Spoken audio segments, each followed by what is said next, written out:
ओम नमः सिद्धिव्या ओम नमः सिद्धिव्या ओम नमः सिद्धिव्या निर्मल ज्ञान परित्रिया कम कलंक डहेवी अपाल दौजेड़ परु ते परम पिड़बेवी सब कर्म मल का नाश कर हर प्राप्त करने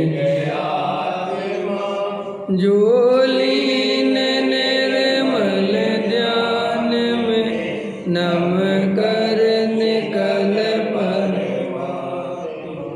संतप्त मानस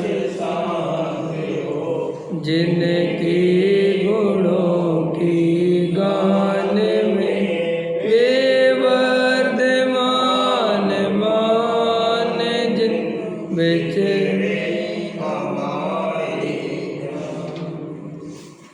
योगसार ग्रंथ है।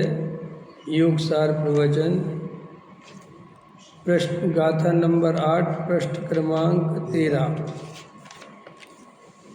देखो क्या कहते हैं,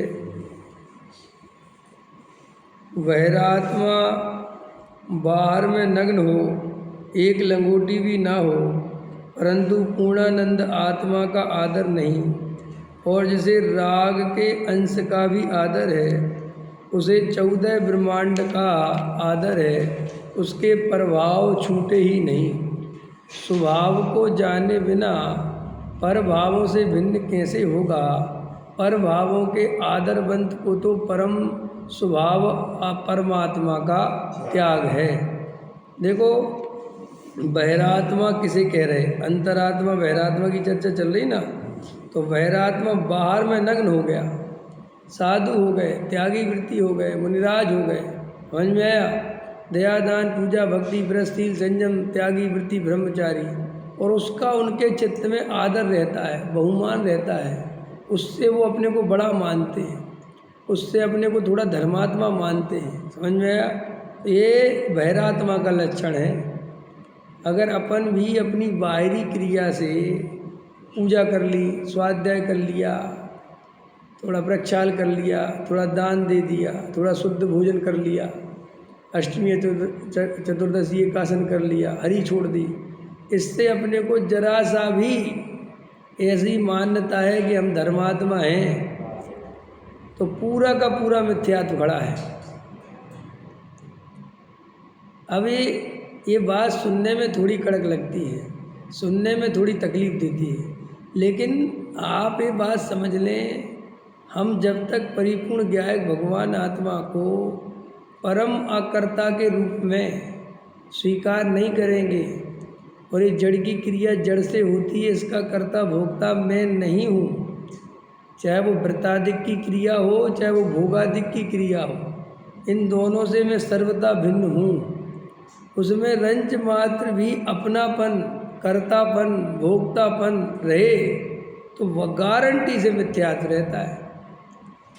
ये बात सुनने में कड़क है, लेकिन स्वीकार करनी पड़ेगी।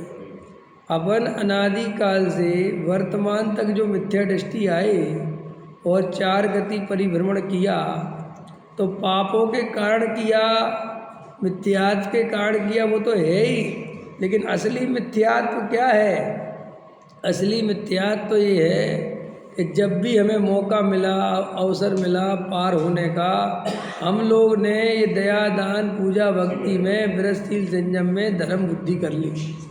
क्योंकि जो जीव पापों में लगे हुए हैं, पंचेंद्री के विषय भोगों में लगे, अंबानी जैसे लोग हैं, ये बोर और दुनिया है, इन लोगों के बारे में क्या कहें। उन्हें तो खबर ही नहीं है कि आत्मा क्या है, उन्हें तो खबर ही नहीं है कि मोक्ष मार्ग क्या है। तो वे तो ठीक है, लेकिन अपन को जो अवसर मिला, जो तत्व ज्ञान मिला, जो आत्मा की चर्चा मिली, तो श्री गुरु कहते हैं कि इसमें भी इसको दया दान पूजा भक्ति का पक्ष आ जाता है। अब आ क्यों जाता है? क्योंकि वो बाहर से धर्म दिखते हैं, और चूँकि ज्ञानी को होते हैं दया दान पूजा भक्ति व्रतशील संयम आदि, तो अज्ञानी को ऐसा लगता है कि विरसशील संयम आदि ही धर्म के कारण है, क्योंकि जो अंदर का कारण है वेद ज्ञान, वो तो उसे दिखता नहीं। बाहर का जो कारण है कि आज उसने उपवास कर लिया, वो उसे दिखता है। तो जो बाहरी कारण है, जो वास्तव में धर्म के कारण नहीं है, वो तो जड़ की क्रिया है, लेकिन वो उसे ही धर्म का कारण मान लेता है। आया समझ में कि नहीं? ऐसी बात है कि हीरा डिब्बी में रखा हो, अब हीरा तो नहीं दिखता और डिब्बी दिखती चमचमाती, तो डिब्बी को ही बहुत कीमती समझ लेता है, बहुत बढ़िया, वो कहो कि इसमें हीरा है, वो हीरा की खबर नहीं। ऐसे अपन को ये जब भी धर्म के नाम पर जो भी अपन देख पाते हैं, आप मेरे अंदर भेद ज्ञान चल रहा है वो तो नहीं देख पाओगे, लेकिन मैं स्वाध्याय कर रहा हूँ, मैं प्रवचन कर रहा हूँ, मैं पूजा कर रहा हूँ, मैं भक्ति कर रहा हूँ, ये देख पाओगे। हम असली जो कारण है वो तो वेद ज्ञान है, उसको तो आप देख नहीं पाओगे। और जो कारण नहीं है उसको देखोगे तो आप क्या करोगे कि आप दया दान पूजा भक्ति को करने लगोगे, क्योंकि आपने दिमाग में क्या आ जाएगा कि वे बहुत बड़े ज्ञानी हैं और हमने देखा है वो दया दान पूजा भक्ति विरसशील संयम करते हैं। अब लेकिन वो ज्ञानी किसके आधार से है, वो तो वो जानता नहीं, अथवा जानता भी है थोड़ा बहुत स्वाध्याय के माध्यम से, तो उसका स्वीकार करना, उसका अनुभव करना, उसका विचार करना उसके नहीं हो पाता। लेकिन ये जो बाहरी क्रियाकांड है, चूँकि ये तो बहुत सरल है, भाई आपने मुझे पूजा करते देखा तो आप भी पूजा, क्योंकि पूजा सीखी जा सकती है ना। भाई मैंने अष्टद्रव्य की सामग्री ली, आपने ले ली, मैंने जल चढ़ाया, मैंने स्थापना करी, आपने देखा कि 3 चावल लेते ऐसे करते और ऐसे करते, तो आप भी करने लगे। एक बच्चे को ले आओ, 2-4 दिन आपके साथ पूजा पाठ में लगेगा, सीख जाएगा। लेकिन भेद ज्ञान अंदर की कला जो है, वो भाई साहब जो जीव आत्मा की रुचि पूर्वक शांत होकर द्रव्य कर्म भाव कर्म 9 कर्म से भेद ज्ञान करेगा, आत्मा की पहचान, राग की पहचान, कसाई की पहचान, पुद्गल की पहचान, इनका सब पहचान का, इनके लक्षणों से इनको पहचान कर उस ज्ञानानंद स्वभावी आत्मा को ग्रहण करेगा। पर का राग देश का कर्ता आत्मा नहीं है तो कैसे नहीं है, इसका अनुभव करेगा। आत्मा जड़ की क्रिया नहीं कर सकता तो कैसे नहीं कर सकता, इसका बैठ के शांत होकर विचार करेगा, तो वो जीव मोक्ष मार्ग में आगे बढ़ता है। लेकिन जो जीव बाहरी नकल करते हैं, और वो करते क्यों है, क्योंकि बाहर की नकल ही दिखती है, गलती है नहीं भाई। आपको ज्ञानी कोई दिखे, अब वो अंदर में ज्ञानी आत्मा के अनुभव से हुआ है, वो आत्मा का अनुभव थोड़ी दिखता। जैसे अपन किसी ज्ञानी को ऐसा ध्यान करते भी देख लो, मान कोई सामायिक कर रहा, तो सामायिक में अंदर क्या कर रहा है वो थोड़ी दिखता है। तो आप भी क्या करोगे, आँख बंद करके आप भी बैठ जाओगे, नकल ही तो हो सकती है ना। तो वो कहते हैं कि एक तो इस जीव को अनादि काल से अनंत सागरों में निगूढ़ में चला गया, तरस पर्याय में 2 इंद्री 3 इंद्री में चला गया।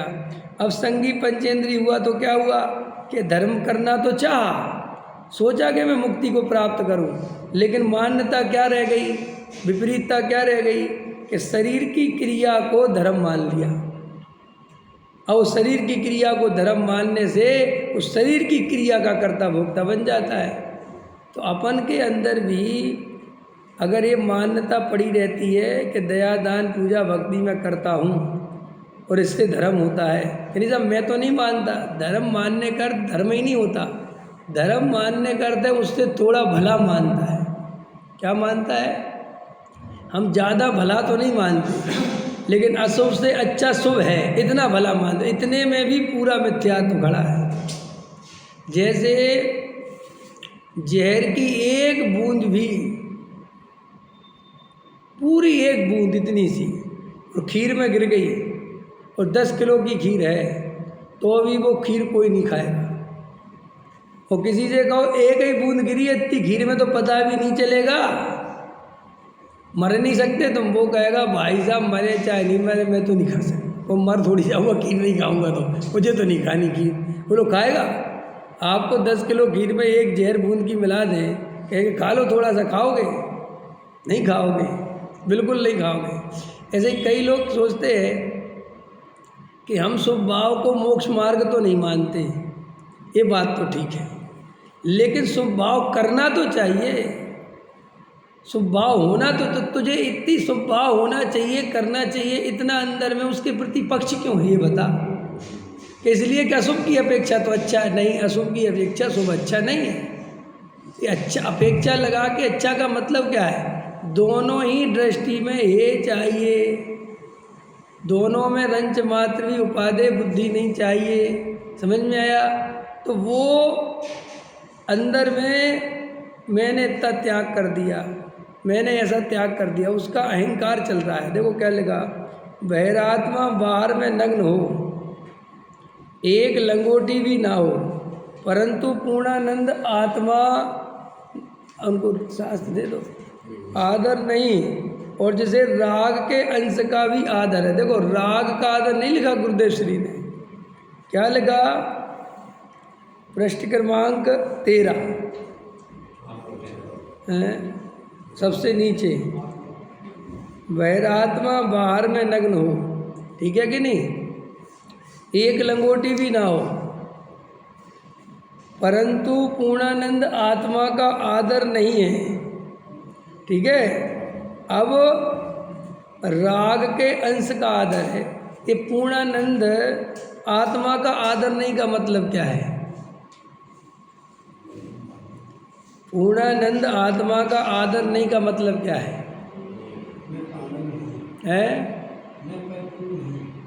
पूर्णानंद आत्मा का आदर नहीं माने अपने को पर्याय दृष्टि से देखना उस त्रिकाली ध्रुव का अनादर है। अपने को परिपूर्ण ज्ञायक नहीं देखना, नहीं मानना, ये आत्मा का अनादर है। आपको कि इसमें क्या अनादर है? लोक में भी ये व्यवस्था है, कोई आदमी करोड़पति हो और उसे लखपति कहना, उसका अनादर है कि नहीं? होता है लोक में कि नहीं? किसी को बड़ी डॉक्टर की उपाधि है और उसे डॉक्टर ना कह के कुछ छोटा कहना, तो वो कहता है भाई साहब हमारे नाम क्या है, डॉक्टर लगाया, यार तुम क्या बोलते हो, तो तुम्हें हमने अच्छी तो बोला है, क्या दिक्कत है? नहीं, कोई बड़ा सेठ हो और अपन उसको कहें कि ये तो लखपति हो, वो है अरबपति, तो भाई साहब उसकी बेइज्जती है। ऐसे ही आत्मा स्वयं भगवान है, मैं स्वयं भगवान हूँ, पर्याय से के द्रव्य स्वभाव से। बोलो काहे से भगवान है अपन? हैं? ज्ञान के लिए तो कहते हैं द्रव्य स्वभाव से, लेकिन अनुभव में पर्याय और द्रव्य नहीं लगाना। ये जो नए हैं ये ज्ञान के विषय हैं, श्रद्धा के विषय नहीं होते नए। ये तो ज्ञान माने समझने की बात है कि भाई पर्याय में वर्तमान में राग है, इसका हमें ज्ञान है, लेकिन मैं रागी हूँ ये श्रद्धा नहीं करना है। मैं तो परिपूर्ण ज्ञायक ही हूँ, शुद्ध हूँ, आत्मा हूँ, त्रिकाल हूँ, श्रद्धान तो ये करना है। तो फिर राग है कि नहीं? हाँ राग है ना, राग का ज्ञान है, राग स्वीकार है, एक समय की पर्याय में, विकार है, दुख रूप है, क्या दिक्कत है? तो वो साहब वो निश्चयाभासी, निश्चयाभासी राग कोई स्वीकार नहीं करता, पर्याय कोई स्वीकार नहीं करता, वो इसलिए निश्चयाभासी है। बाकी वो द्रव्य स्वभाव से जो बोल रहा है वो तो बिल्कुल सही है। आया समझ में कि नहीं? राग आदि से मैं भिन्न हूँ, राग आदि रूप में नहीं होता, ये तो ज्ञानी अनुभव करता है। तो फिर राग को ज्ञानी मानता है, राग को मानता है, विकार मानता है, अपना स्वरूप नहीं मानता और उससे भिन्न अपने को जानता है। और अज्ञानी या तो अपने को रागी ही मानता है या फिर राग को ही नहीं मानता। आया समझ में? व्यवहाराभासी अपने को रागी मानता है और निश्चयाभासी राग को ही नहीं मानता, और अव्ययाभासी दोनों को मानता है। समझ में आया? अव्ययाभासी दोनों को मानता है। वो कहता राग भी है, वो भी मुझे स्वीकार है, और आत्मा शुद्ध है, ये भी मुझे स्वीकार, बराबर शुद्ध मानता है, दोनों को बराबरी पर रखता है। भेद नहीं करता, भेद ज्ञान नहीं जानता, बस दोनों को मानता है। और व्यवहाराभासी एक ही पक्ष को मानता है, वो दूसरे पक्ष को ही नहीं मानता। अंतर समझ में आया? अब देखो क्या कहते हैं, बहिरात्मा बाहर में नग्न हो, एक लंगोटी भी ना हो, परंतु पूर्णानंद आत्मा का आदर नहीं। देखो जिन वाणी में तो त्याग व्रत संयम की जब बात ली तो उन्होंने सर्वोत्कृष्ट उदाहरण को ही पकड़ा, और उसमें सर्वोत्कृष्ट उदाहरण में मुनिराज आते हैं। लेकिन उसका अर्थ मुनिराज अकेला नहीं होता, हमें अपने पे घटित करना है। मुनिराज नग्न हो और जड़ की क्रिया में एकत्व हो तो मिथ्यात्व है, तो वो तो मुनिराज की बात है। अपन अपना देखें, अपन के जीवन में जितना भी कसाय की मंदता का उदय हो और उस उदय के कारण जितनी भी बाहर में संयम की स्थिति हो, जो भी हो, अब रात में नहीं खाते, चना हुआ पानी पीते, जो भी, और देवसास गुरु की पूजा भक्ति दया दान जो भी करते, दान करते हैं मंदिर पर, आचार्य कहते इनमें भी तुम्हारी जरा सी भी एकत्व बुद्धि है तो पूरा मिथ्यात्व खड़ा है। मैंने पूजा करी ये मान्यता मिथ्यात्व है, और मेरा पूजा करने से भला होगा ये मान्यता मिथ्या। देवसास गुरु की पूजा करने से भला होगा क्या? तो फिर साहब करते क्यों हैं? भाई साहब करते वरते नहीं है। देवसास गुरु की पूजा का राग आता है और वो अच्छा नहीं है। आदर के योग्य माने उपाधि, आदर के योग्य माने उसमें महिमा नहीं आनी चाहिए। राग की महिमा संसार की महिमा है,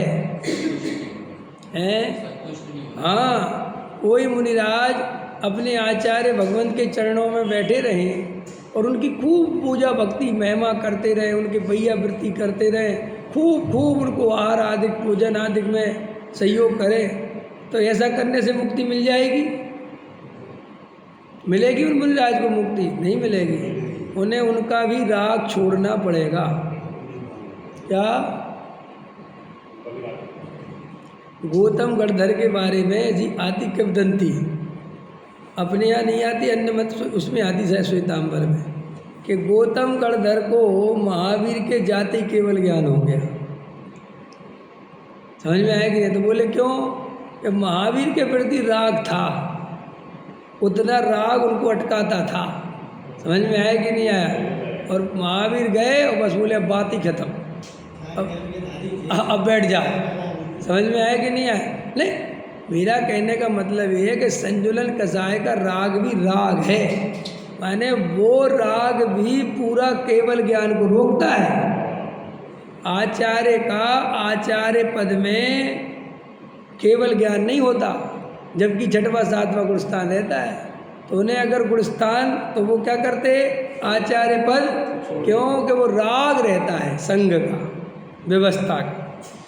सोचो इतना उत्कृष्ट राग भी मोक्ष मार्ग में बाधक है।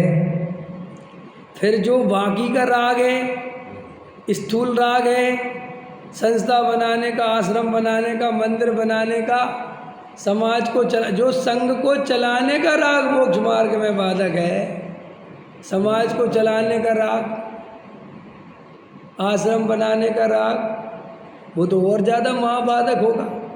मैंने वो तो समझ लो सम्यक दर्शन में बाधक हो जाए। क्यों? टोडरमल जी साहब ने लिखा, ऊंचा पद धारण करके नीचे काम करता है तो ये अनीति सम्यक दृष्टि के संभव नहीं है। क्या रमेश जी क्या बोला? कोई सिर्फ सम्यक दृष्टि हो वो कभी भी ऐसा काम नहीं करेगा कि ऊंचा पद धारण करे और काम नीचा करे। ऐसी अनीति तो मिथ्या दृष्टि के ही संभव है। इसलिए कोई ये सोचे कि मंदिर बनवा रहे, आश्रम बनवा रहे और ब्रह्मचारी त्यागी वृत्ति हैं तो कोई बात नहीं, राग आता होगा, है तो सम्यक दृष्टि नहीं। सम्यक दृष्टि कभी भी ऐसे काम करता ही नहीं। अगर उसकी भूमिका नहीं है, उसके राग नहीं टूटा तो व्रत नहीं लेता, और अगर व्रत लेता है तो फिर उसका बिल्कुल व्यवस्थित निर्दोष पालन करता है। कोई ऐसा समझे कि साहब व्रत तो ले लिए और सदोष पालन कर रहा है और कोई क्या सम्यक दृष्टि होगा, कोई बात नहीं। नहीं, सम्यक दृष्टि की सबसे बड़ी विशेषता यही है कि वो आगम के विरुद्ध, वस्तु स्वरूप के विरुद्ध कोई कार्य करता ही नहीं। देखो, सम्यक दृष्टि कभी दूसरों को धर्मात्मा दिखने के लिए तो कुछ करता ही नहीं, ये बात तो 100% ही समझ लो। लेकिन वास्तव में व्रत आदि भी जब तक अपनी कसाय ना टूटे तब तक वो किसी के कहने से या भावुकता से कभी व्रत, ये देखो सम्यक दर्शन माने वोट देने का अधिकार किसे मिलता है? 18 वर्ष की उम्र में देते ना वोट वर्ष, भाई 15 वर्ष का बच्चे से दिलवा दो, 12 वर्ष के बच्चे से दिलवा दो, क्यों नहीं दिलवाते? मताधिकार बोलते जिसे। मत देने का अधिकार किसे है? कि जो हित अहित अच्छा बुरा सोच सके उसके लिए मत देने का अधिकार है। ऐसे ही व्रत लेने का अधिकार किसे है? जो पहले सम्यक दृष्टि हो। क्यों? सम्यक दृष्टि होने के बाद ही व्रतादिक लेना नहीं लेना, कैसे लेना, ये सब ज्ञान सम्यक दर्शन होने पर ही होता है। सम्यक दर्शन के बिना तो हम सब अबोध बालक हैं, हमें कोई बोध नहीं है। चाहे हम उम्र में भले ही 50 साल के हो जाए, उससे कोई फर्क नहीं पड़ता। उम्र संसार की आयु, आप 50 साल के हो गए, आप बसंत जी 65 साल के हो गए ना, और मैं कितने साल का हूँ? 40। आप मेरे से कितने बड़े हो? 25 साल। जैन साहब आप कितने बड़े हो? 25 साल हो ना, 65 साल के। तो भी इसका धर्म से कोई संबंध नहीं है। और मेरे से भी छोटा 20 साल का बच्चा मुनिराज हो सकता है, भावलिंगी संत हो सकता है। हो सकता है नहीं? लौकिक उम्र का तुम्हारे धर्म से कोई मतलब नहीं है। तुम्हारी ज़्यादा उम्र हो गई इसलिए तुम नहीं सही। सम्यक दर्शन जो है वो वस्तु के स्वरूप में है।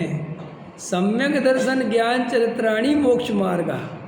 सम्यक दर्शन नहीं हो रहा है तो सम्यक दर्शन का ही उपाय करना चाहिए और कुछ नहीं करना चाहिए, क्योंकि अज्ञानता में हम गारंटी से गलती करते हैं।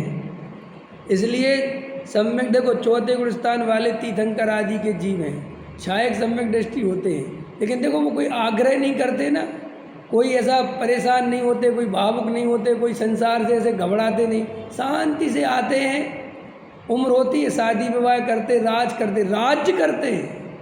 राज्य करते हैं कि राज्य करना कितनी बड़ी बात है। राजा बन के रहना, पूरी प्रजा का संचार, और अंदर में छायक सम्यक दृष्टि, तद्भव मोक्षगामी। लेकिन देखो किसी को दिखाने के लिए तो नहीं बन जाते कि भैया लोग क्या कहेंगे, कि बताओ इंद्र इनका जन्म कल्याणक मना रहे, इंद्र इनका गर्भ कल्याणक मना रहे, हो रहा है कि नहीं हो रहा है? और इंद्र आगे इनकी व्यवस्था कर रहे, और सारे जगत को पता चल जाता होगा ना, ये तीर्थंकर के जीव इसी भाव से मोक्ष जाने वाले हैं, बोलो। तो अभी वे शादी करने से डरते नहीं।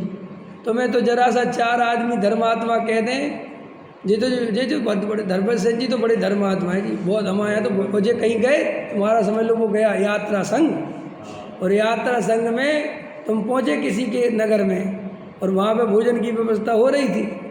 अब इतने में तुम्हें 20 लोगों ने, तुम्हारे संघ वाले, हमारे बसंत जी तो बहुत धर्मात्मा है जी, जो कुछ लेते नहीं। अब वहाँ तुम्हारा लेने का मन था, अब इतना हल्ला मचा दिया, अब उन्होंने कहा लो जी, नहीं हम नहीं लेते। अब हम तो ऐसे रंग बदलते हैं, जबकि क्या इज्जत है, क्या मानते तुम्हें लोग। तीर्थंकर की कितनी इज्जत होती होगी, तीर्थंकर का कितना सम्मान होता होगा। तीर्थंकर के समझ लो, आप विचार करो। मैं तो कभी कभी उस दृश्य को याद करता हूँ भाई साहब, 6 महीने पहले रत्न बरसने लगते उस जीव के आने के पहले, रत्नों की वर्षा। अब बताओ, रत्नों की वर्षा होती हो तो सारा जगत आश्चर्य से भरेगा कि नहीं, कि भैया क्या हो रहा है, कि भैया 16 स्वप्न बताओ, उनका फल बताया। तो 16 स्वप्नों में ये जीव तीर्थंकर है और ये तीर्थ का उदय करेगा, ये केवल ज्ञानी होंगे, ये सारे जगत को मोक्ष मार्ग का उपदेश देंगे। ये आएगा कि नहीं 16 स्वप्नों में? आएगा कि नहीं आएगा? आएगा ना, बोलो आएगा। और वो जब सौधर्म इंद्र ऐरावत हाथी पे बैठ के आता है और जब वो 1000 नेत्र बना के देखता है और तांडव नृत्य करता है तो सारी प्रजा देखती है, गुपचुप होता है वो काम, कि गुपचुप होता है, किसी को पता नहीं चलता, सब देखते हैं। ठीक है, तो सारे नगर की जनता उन्हें कितना बड़ा धार्मिक समझती होगी, कितना धर्म, बाप रे बाप। और जिनके साथ बचपन से ही देवता खेलने आते हैं, कौन खेलने आता है? देव। उनके साथ आम जनता नहीं खेल सकती, पता है ना आपको। उनके मित्र हमारे तुम्हारे जैसे आम नहीं होते, वो सीधे देव आते साथ खेलने के लिए और बड़े हो जाते। और अब बोलो जनता क्या सोचेगी कि दीक्षा लेंगे हैं? और वो तो कहते लाओ शादी करो। कैसा कैसा होगा? सारा जगत तुम्हारे बारे में, अपन को जरा सा 4 आदमी कहते पंडित जी हैं तो अपन पैंट शर्ट पहनने में शर्म करने लगते हैं, अरे रहने दो, लोग सोचेंगे बताओ कैसे है, पैंट शर्ट मत पहनो। जरा सी इज्जत में अपन पूरा आत्मा बेच देते हैं। और वे इतनी बड़ी इज्जत को समझ में आया, इतनी बड़ी नाक को वगैरह रखो एक तरफ, समझ में आया कि नहीं है? चलो शादी करो। शादी अकेली नहीं करो, करोड़ों वर्षों तक राज्य करते हैं, सारी जगत में खाना पूसी तो चलती होगी कि जी दीक्षा क्यों नहीं लेते जी, कैसे है? बोलो। आदिनाथ के समय में तो लोग नहीं जानते थे, तो तुम हल्ला मचाते हो। अजितनाथ के समय में तो सब जानते थे, क्योंकि एक तो तीर्थंकर हो गए थे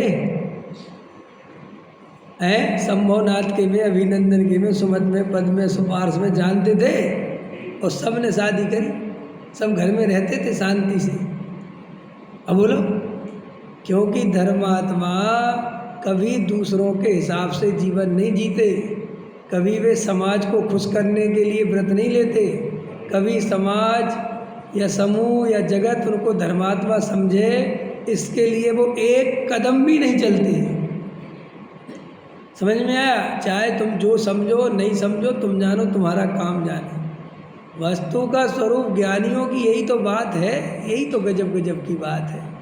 अरे लोग कहते सम्यक दर्शन बाद में ले लेंगे, चारित्र पहले ले ले। अरे भाई कैसी बातें कर रहे हो, उल्टी गंगा बहाओगे, मर जाओगे। सम्यक चारित्र जो पहले लेगा, सुनो, एक तो वो चारित्र है ही नहीं, फिर भी मैं उस भाषा में बोल रहा हूँ, थोड़ा समझना। सम्यक चारित्र जो सम्यक दर्शन के बिना लेगा बाहर वाला, 100% चांस है कि सम्यक दर्शन और दूर चला जाएगा। हाँ, कह ही नहीं सकते, हम तो उपचार की बात कह रहे हैं। जैसे उपचार से दुनिया चारित्र कहती है ना कि भाई बाहर में चारित्र तो ले लो, सम्यक दर्शन जब होगा जब होगा, ये बिल्कुल उल्टी गंगा बहाने जैसा है। लोक में हो सकता है व्यवस्थाएं कि आगे का काम पीछे कर लो, अब आजकल होने लगा कि नहीं, फेरे पहले पाड़ देते हैं, बर वाला बाद में करते हैं, ऐसे होने लगे ना आजकल शादियों में। हाँ, तो तुम जो लौकिक कामों में उल्टा सीधा कर लो घपला, मोक्ष मार्ग में घपला नहीं हो सकता। मोक्ष मार्ग में चाहे श्रीमंदिर भगवान के पास चले जाओ और चाहे योग मंदिर बाहु सुबाहु जितने हो सबके पास चले जाओ, समझ में आया? और इधर जितनी 24 हो गई उनमें से किसी के पास चले जाओ, और जहाँ बैठे हो वहाँ चले जाओ और पूछ के आओ मोक्ष मार्ग का सूत्र बताओ। तो अगर एक भी तीर्थंकर सम्यक दर्शन ज्ञान चरित्राणी मोक्ष मार्गा इसके अलावा कुछ और बोल दें तो मैं उसी दिन से धर्म छोड़ दूंगा। बोलो भाई साहब, आग कभी ठंडी नहीं होती, इस स्वभाव है। आत्मा कभी ज्ञान के बिना नहीं होता, उद्गल कभी स्पर्श रसगंध वर्ण के बिना नहीं होता। समझ में आया? वस्तु का स्वरूप है, स्वरूप है। ऐसे ही मोक्ष मार्ग सम्यक दर्शन के बिना प्रारंभ नहीं होता। अब किसी को बुरा लगे तो लगे, लेकिन स्वरूप ऐसा ही है।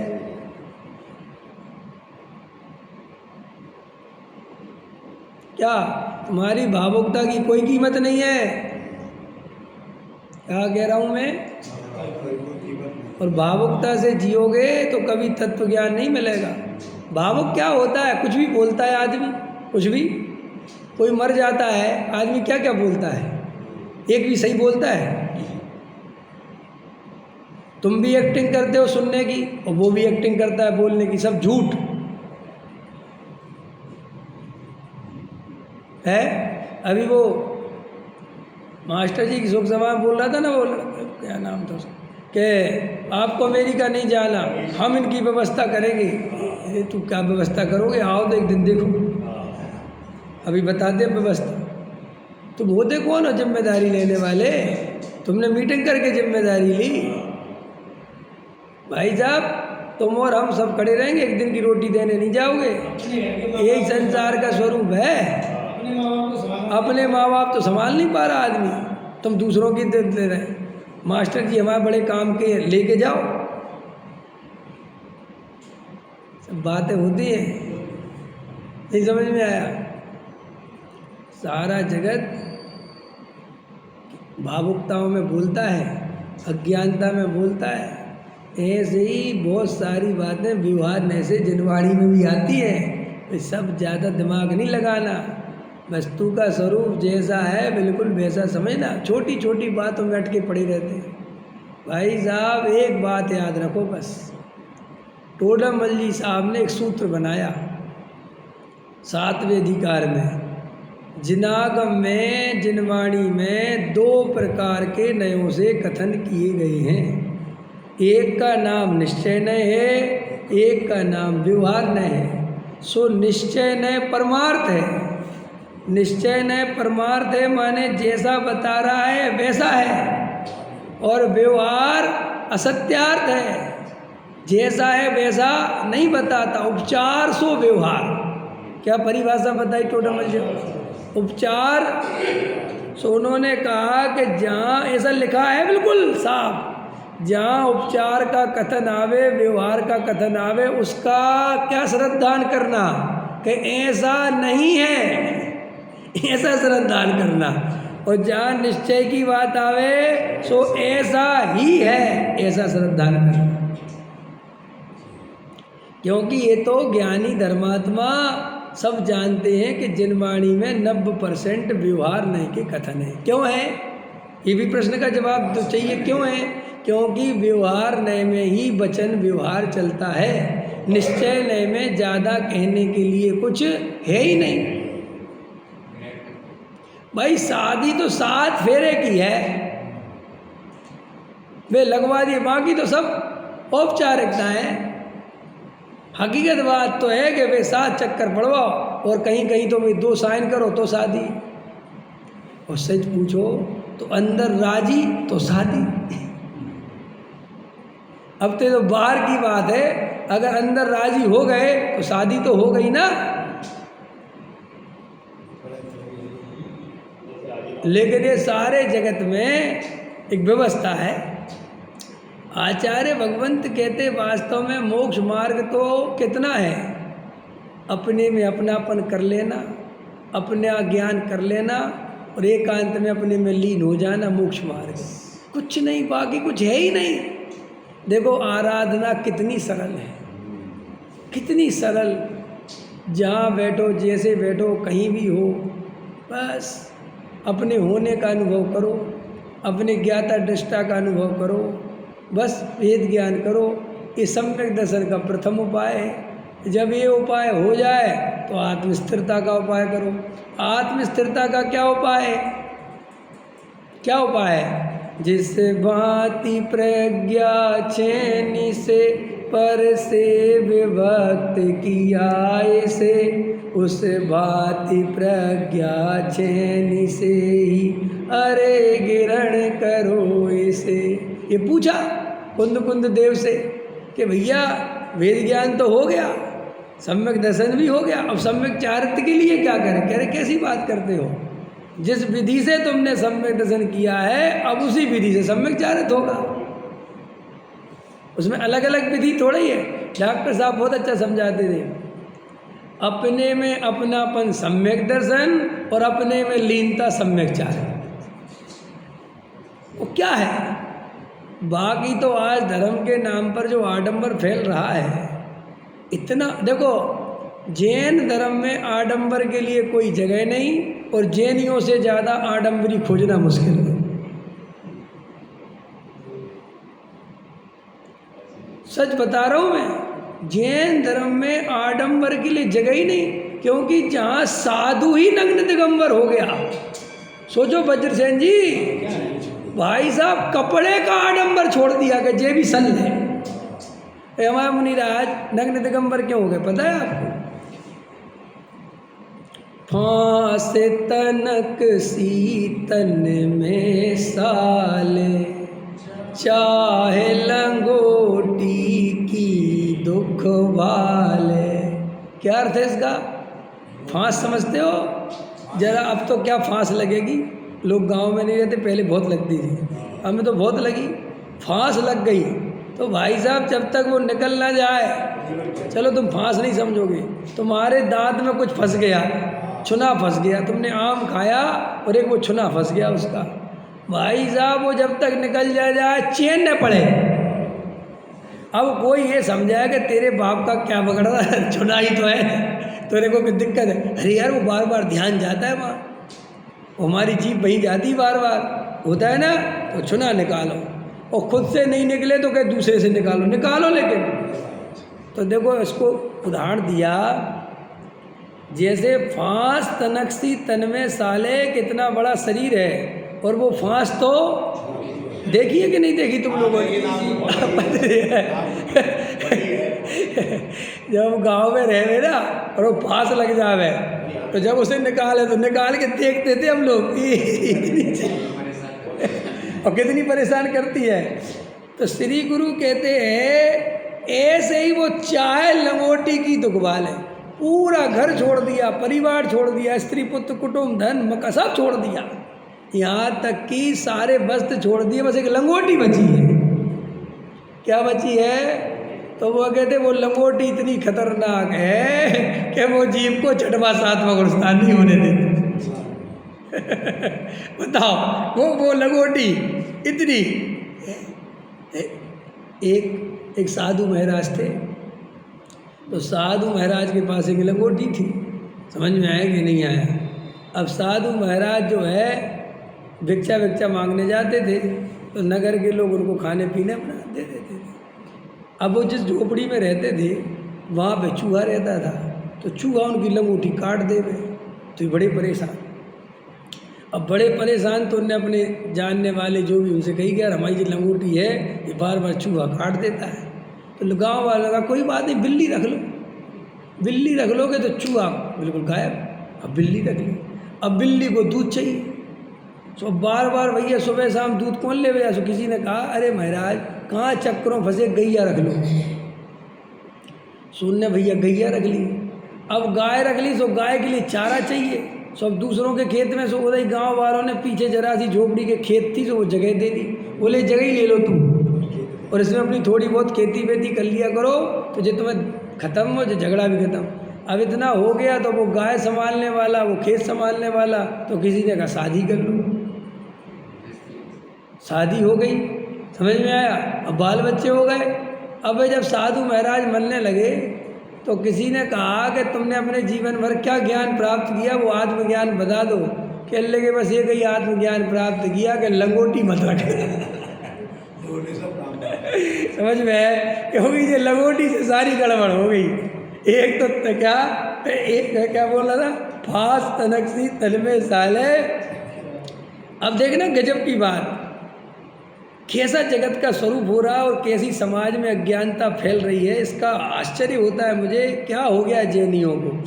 बताओ, जो मुनिराज नग्न दिगंबर हो गए, जिनने एक लंगोटी का भी आडंबर रखना आडंबर समझा के विकल्प है, सल है, परेशानी है, आज उन मुनिराजों के चौमासे में लाखों अरबों करोड़ों रुपए बहाए जा रहे हैं। आडंबर की बाढ़ आ गई, नहीं समझे? वे खुद ईरिया समिति पूर्वक चल रहे हैं और उनके साथ 20 गाड़ियाँ 50 गाड़ियाँ चल रही हैं। वो सबरी हिंसा हो रही है, उसका जीव रक्षा कौन करेगा? तुम्हारे नाम पर इतना आडंबर हो रहा है, उसमें जो आरंभ है, हिंसा हो रही है। तुम खुद तो ईर्ष्या समिति पूर्वक चल रहे हो, जो गाड़ियां चल रही, बड़ी बड़ी ट्रक चल रहे, वे ईर्ष्या समिति पूर्वक चला रहा होगा वो, है। लेकिन कोई विचार नहीं करता। क्या करे भैया, भक्त अंधे हो गए हैं, भक्ति अंधी हो गई है, और भक्तों के गुरु उस भक्ति से प्रसन्न हैं, वे उनको शिक्षा नहीं देते, बताते नहीं, कह रहे भैया ये स्वरूप नहीं है। मुनिराज ने स्वयं अपना सारा आडंबर छोड़ दिया, और तुम उन्हीं के नाम पे इतना आडंबर करो। साधु का आहार इतना बड़ा आडंबर हो गया आज के समय में कि माने एक आहार होना ही अपने आप में इतना बड़ा काम है कि जिसका कोई हिसाब नहीं भाई साहब। नहीं समझ में आया? हमने आहार देखने दिखाने को इतनी बड़ी चीज़ बना ली, जैसे पता नहीं क्या हो रहा, और कोई आत्मा आराधना की खबर नहीं, कोई स्वरूप नहीं पता, 6 द्रव्यों के नाम पता नहीं, 7 तत्वों के नाम पता नहीं, बहिरात्मा अंतरात्मा परमात्मा का स्वरूप पता नहीं, निमित्त पता नहीं, उपादान पता नहीं, मुनिराजों के व्यवस्थित चर्या पता नहीं, मुनिराज का स्वरूप पता नहीं, 6वें 7वें गुणस्थान का स्वरूप पता नहीं, कसायों का स्वरूप पता नहीं, मिथ्यात्व का स्वरूप पता नहीं, और बस भागम भाग भागम भाग भागम भाग भागम भाग है। आडंबर आडंबर आडंबर आडंबर, गाड़ियों पे गाड़ियाँ चल रही हैं, करोड़ों रुपए पानी में बहा दी जा रहे हैं। आज जितने, ये भी क्या स्थापना कलश का समय है ना, ये इसमें जितना आज के समय में पैसा बहाया जाता है, अगर इतना पैसा बैंकों में जमा कर दिया जाए ना, तो ऐसे ही आहार व्यवस्थित चलते रहे, कहीं किसी की जरूरत ही नहीं पड़े। लेकिन अपन आज जैन समाज में दिखावा बढ़ रहा है, आडंबर बढ़ रहा है, जो जैन समाज के लिए खतरे की घंटी है। ये जैन समाज जो सदियों से अपनी समझदारी के लिए इस जगत के सामने जाना जाता है, जैनियों को सारा जगत बहुत विवेकी समाज समझता है। ये लोग बहुत विवेकवान होते हैं, बहुत समझदार होते हैं, इनके धर्म में हिंसा परिग्रह आदि कोसों दूर रहता है, दिखावा नहीं है। पहले हमारे बुजुर्ग, उनने ये जो अपनी जिनवाणी, जो अपना जैन धर्म, जो देव शास्त्र गुरु, ये जो हम तक आए हैं, इसमें उनकी समझदारी बहुत थी। हम लोग इतने समझदार थे कि अंदर मंदिर होता था 300 गज का, और बाहर से दरवाजा इतना छोटा सा लगाते थे, और ऐसा गेट के किसी को पता ही नहीं चले कि अंदर है क्या। चले जाओ जाके पुराने मंदिरों में देख के आओ तुम, जयपुर के जहाँ जहाँ तुम देख सकते हो। लेकिन आज मंदिर अंदर हो चाहे नहीं हो, बाहर दिखावा पूरा करो। पहले साधु की चर्या कब हो जाती थी, साधु चुपचाप नगर में आके भोजन लेके कब चले जाते थे भाई साहब, पड़ोसी तक को पता नहीं चलता था। बाद में पता चलता था आज मुनिराज के आहार हो गए और मुनिराज निकल गए। नहीं समझे? पहले मुनिराजों का विहार 2-3-4 लोग करा देते थे बस शांति से, और वो ही कोई और मुनिराज मना कर देते थे, जाओ इधर से सब। ऐसा नहीं है कि जनता का हजूम चला जा रहा हूँ, मुनिराज के चलो चलो, नहीं, वे तो निकलो इधर चलो हम। और आप कैसे कह रहे हो, जैसे कोई कहेगा शोभित, आप कैसे कह रहे भाई साहब मैंने विहार कराए हैं, मुझसे तो कोई कुछ कह ही नहीं सकता। समझ में आया? मैं इतना चला हूँ मुनिराजों के साथ, और कोई छोटे मोटे मुनिराज नहीं, बड़े बड़े मुनिराज जो आज जगत प्रसिद्ध हैं, और अभी तो कुछ रहे नहीं, सबके साथ मैंने आहार दिए। लेकिन पहले हम देखते थे मुनिराज होते थे और ज़्यादा लोग होने लगे ना, तो वो मना कर देते थे, चलो चलो जाओ इधर से, बस अपना 2-4 लोग उनका विहार करा दिया, और जिस नगर में गए वहाँ के 2-4-10 लोग लेने आ गए, बस मुनिराज पहुँच गए। इतने भाई साहब एक बार बताओ, जो नग्न दिगंबर हैं उनके साथ आडंबर के लिए जगह है कहाँ? अभी वो उनका आया प्रेमानंद महाराज है ना, अभी हाँ, वो सुबह 3 बजे निकलते थे परिक्रमा के लिए, तो वहाँ क्या हुआ कि जनता बहुत ज़्यादा खड़ी होने लगी, और आप तो उन्होंने निकलनी बंद कर दिया, उनने कब नहीं निकलेंगे। समझ में आएगा क्यों? ये बात नहीं है कि अब जनता नहीं मानती हम क्या करें, नहीं नहीं नहीं नहीं भाई, मानने की बात थोड़ी, तुम हमारे नाम पे हिंसा करने लगोगे तो हिंसा थोड़ी होने देंगे। अरे जो अहिंसा व्रत का धारी है, क्यों नहीं सब एक बात वैसे जी, मेरे भक्त आलू की सब्जी बना के भंडारा लगा में मेरी फोटो लगा के, क्या कह रहा हूँ, मेरे चाहने वाले आलू की सब्जी का यहाँ भंडारा लगावे और मेरी जन्म जयंती पे कि आज विवेक सागर का जन्म जयंती है और विवेक सागर बैठा हो, तो ये विवेक सागर का मैं क्या करूँ, कैसे क्या करूँ, इस घोषणा करो जे मेरे भक्त नहीं हो सकते कभी भी, ऐसे अविवेकी ऐसे अज्ञानी मेरे साथ तो नहीं रह सकते। ये तुम्हारी जिम्मेदारी है कि नहीं, तुम्हारे नाम पे कोई आडंबर बढ़ाता जाए और तुम कहो मैं क्या करूँ, क्यों, तुम भाई साहब आडंबर का स्वरूप समझाओ, तुम बताओ कि ये सब गलत है। मुनिराज को जब उपदेश दें तो ये मार्गदर्शन भी देना कि मुनिराज को कैसा स्वरूप, मुनिराज की कैसी भक्ति करना, कैसी मर्यादा रखना, उनके नाम पर ये सब आडंबर नहीं होना। जैन धर्म बहुत सुलझा हुआ और बीतरागी धर्म है, यहाँ रंग राग के लिए कोई जगह है। एक बार की बात है, ये मंदिर सजा देते ना दीपावली पे, तो आजकल अपने इधर भी सजा देते, तो मैंने कहा कि क्यों सजा देते हो, क्या ज़रूरत है, ये सब हिंसा के काम है, क्या ज़रूरत है। तो बोले सबके सज जाते तो अच्छा नहीं लगता। भाई साहब सबसे अच्छा लगता है जब अपना नहीं सजता, क्योंकि सबको पता है कि इनका नहीं सजा, कम से कम कोई पूछेगा भी क्यों नहीं सजाते, हम कह तो पाएंगे भैया इसमें हिंसा होती है और हमारे यहाँ अहिंसा ही सब कुछ है, हम नहीं सजाते। हमें आँखों को लगना मंदिर अच्छा कि श्रद्धा में अच्छा लगना, काय में लगाना, पहले ये बताओ। शहर चमचमा रहा है, चमचमाने दो, क्या ज़रूरत है चमचमाने की। हम तो दीपावली पे अपना घर ही छोड़ के चले जाते।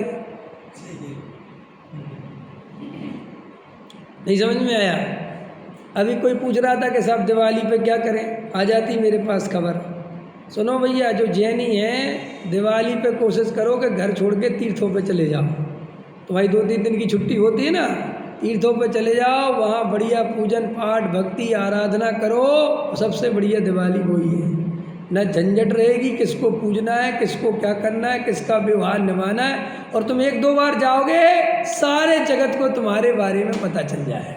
और कह दो कि भैया हमें जय छुट्टी मिलती है, हमारे पास समय नहीं होता आगे पीछे जाने का, ले जाते हैं, तो तुम्हारा लोक व्यवहार भी कायम है और तुम अपने जीवन में आनंद से सब चीज़ों से बच गए। ये तो विवेक चाहिए ही चाहिए, ये बिल्कुल सामान्य विवेक है। वो वेद ज्ञान वाला विवेक तो अलग है, लेकिन ये सामान्य विवेक भी जिसमें नहीं है, वो अंदर का विवेक कहाँ से लाएगा। हमें कभी भी दुनिया की बराबरी नहीं करना है। हमें दुनिया क्या करती, इससे हमें इस दुनिया में रहना ही नहीं, हमें संसार में अब रहना ही नहीं। हम तो छुलझ गए, निकलना है तो निकलना है, तो बस निकलने की तैयारी करो। अब दुनिया की क्या बराबरी करें। किसी ने 50 लाख की गाड़ी खरीद लें तो हमें क्या लेना है, उसको आत्मा पता है क्या। उसके लिए तो बेचारे को 50 लाख की गाड़ी ही सिद्ध समान है। उसको क्या पता सिद्ध भगवान क्या होते हैं। तुम्हारे लिए सिद्ध भगवान मिले तो तुम अपनी ताकत 50 लाख की गाड़ी में खर्च मत करो, वेद ज्ञान में खर्च करो भाई। आवश्यकता हो ठीक है, और आवश्यकता तो बहुत कम में पूरी होती है, अनावश्यकता ही बहुत ज़्यादा में पूरी होती है। आज भी प्रकृति में आवश्यकता के अनुसार जियो तो भाई साहब 10 घंटे तुम्हें आराधना के मिल सकते हैं। ये तो अनावश्यक जोड़ने के लिए स्टेटस, क्या बोलते सोवित, स्टेटस मेंटेन करने के लिए ये तुम अनावश्यक कमाते हो। सामान्य जीवन जीने के लिए बहुत अभी भी बहुत अनुकूलता है, बहुत। तो आडंबर होना जैन धर्म में बिल्कुल अच्छी बात नहीं है, बिल्कुल गलत बात है। जैन धर्म में आडंबर है ही नहीं। देखो अपन भोजन कैसा करते हैं, आडंबरी के सादा भोजन। भाई हमारे मुनिराज कैसा सादा भोजन, क्यों करते सादा भोजन, आडंबर नहीं चाहिए। ये उद्दिष्ट भोजन का त्याग क्यों होता है पता है आपको। उद्दिष्ट भोजन के त्यागी होते ना मुनिराज, क्यों होते हैं। क्योंकि उनके नाम से तुम जो आडंबर करोगे वो मुनिराज को बर्दाश्त नहीं। असली जड़ वो है, वो जो उद्दिष्ट त्याग होता है ना, कि मुनिराज के उद्देश्य का अर्थ है कि तुम मुनिराज के प्रति भक्ति बहुत है तुम्हारी, और तुमने उनके उद्देश्य से, वो तो मुझे पता है, तुम 10 चूल्हे चढ़ाओगे, तुम 10 कढ़ाई चढ़ाओगे, और उनके नाम पर वो इतना जो आरंभ हो गया वो हिंसा हो गई। तो उन्होंने कहा कि हमारे नाम पर कोई काम नहीं होना चाहिए, तुम जैसा भोजन अपने लिए रोज शुद्ध बनाते हो हमें उसी में से भोजन देना है। तो जहाँ इतना विवेक दिखा रखा गया, वहाँ उनके बिहार में 100 200 गाड़ियाँ चलें, ये पॉसिबल है? ये संभव है? और आप विवेक से, भाई हम किसी के विरोध में नहीं, वो तो अपना विवेक जागृत करो ना। फांस तनक सीतन में साल, चाहे लंगोटी की दुखवाल। तो भैया श्री गुरु कहते हैं, ये बाहर में ये जीव अगर इतना आडंबरी हो रहा है तो वो मुनिराज के योग्य है ही नहीं। बाहर में अकेले नग्न होने से मुनिराज नहीं होते, अंदर में नग्न होना चाहिए।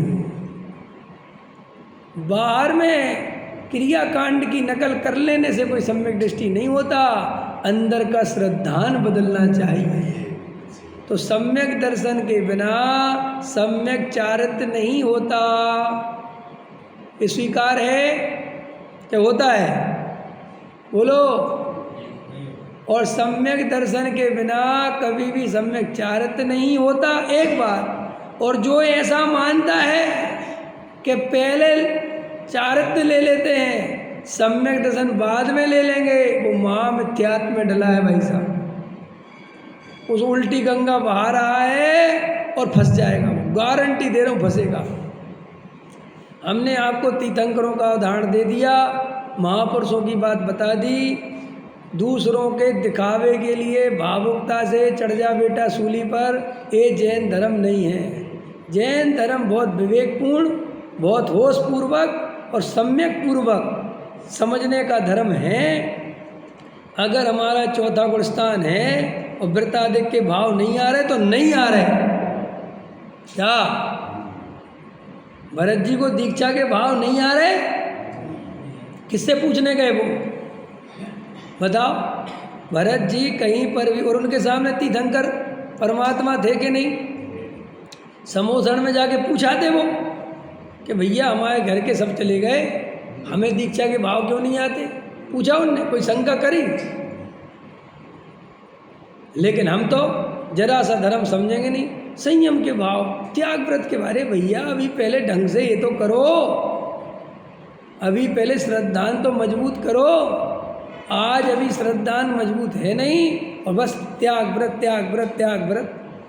त्याग व्रत के निषेध में नहीं है, लेकिन त्याग व्रत जिस प्रकार से होता है उसे उसी प्रकार से करे तो सुखी होवे, और अपनी मनमानी करे, जिनवाणी की नहीं माने, आगम की अवहेलना करे तो उसको सच्चा मार्ग प्राप्त नहीं होता। तो देखो यहाँ बहिरात्मा की चर्चा करते हुए कहते हैं गुरुदेव श्री, बहिरात्मा बाहर में नग्न हो, एक लंगोटी भी ना हो, परंतु पूर्णानंद आत्मा का आदर नहीं, और जिसे राग के अंश का भी आदर है, उसे 14 ब्रह्मांड का देखो आदर है। जो क्या गुरुदेव श्री का, उसके प्रभाव छूटे ही नहीं। समझ में आया? अशुभ से शुभ में आना प्रभाव छूटना नहीं है। शुभ भाव भी प्रभाव है, क्योंकि पर के लक्ष्य से होता है। स्वभाव को जाने बिना पर भावों से भिन्न कैसे होगा? पर भावों को आदरवंत को तो परम स्वभाव परमात्मा का त्याग है। ठीक है, अभी का समय हो गया। सहजानंद